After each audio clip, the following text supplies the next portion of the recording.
Amen.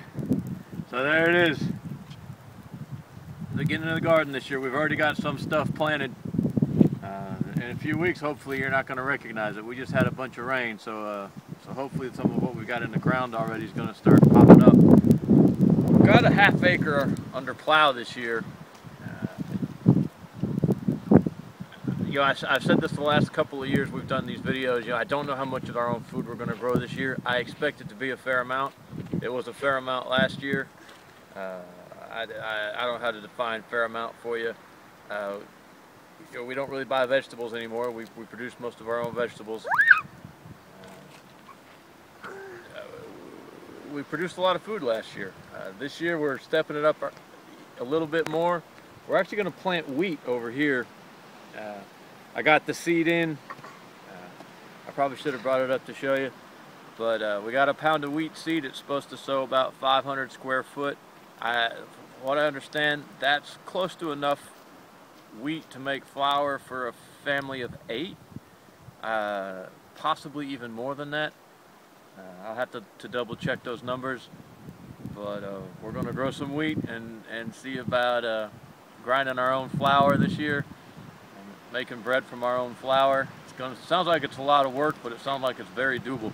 Sounds like the climate's fairly well suited for it here. It needs 2 months of cool and wet, followed by 2 months of hot and dry, which if I get it in the ground this week, we'll have, April, May will be cooler and should be wet, and then June and July will be hot and dry. Other than that, it's going to be the usual. We're going to cut a little bit back on the beans this year. We produced so many beans last year that we never even ended up eating them all. There is no excuse to starve to death in this country, or at least not in the southeast. You can produce enough beans to keep yourself fed. You might get bored to tears of eating beans, but by God, you can eat. We're going to do sweet potatoes again this year. I was a little disappointed with them last year. Mariah wasn't, so maybe my expectations were just a little high. I don't know if we're going to try any peanuts. I haven't got peanuts to work yet real well, but I think that may be that I'm waiting too long to harvest them. I really do need to do a patch of peanuts and do it right. Harvest them at the right time and not leave them sitting in the ground. I think leaving them sitting in the ground, I think the fire ants get in and eat them all, to be honest with you. We're covered over in fire ants down here, and we don't poison, so they're just running free. I wish we could find a way to turn the fire ants into food, because then we certainly would never starve to death. And then we're going to do something new this year. Track rock and tobacco row. I got my tobacco seeds in. I've got Connecticut shade for cigar wrappers, and I've got Florida Sumatra for a filler. So we're going to try tobacco for the first time. And other than that, we got the okra in. I'm not doing any corn. We got some volunteer corn coming up from last year, but that's it. I'm not investing any more time in resources in corn until we get more land and we can plant a nice big patch and really focus on it. I'm not spending the time and getting nothing out of it. We do have some white potatoes back in the ground, Irish potatoes, whatever you want to call them.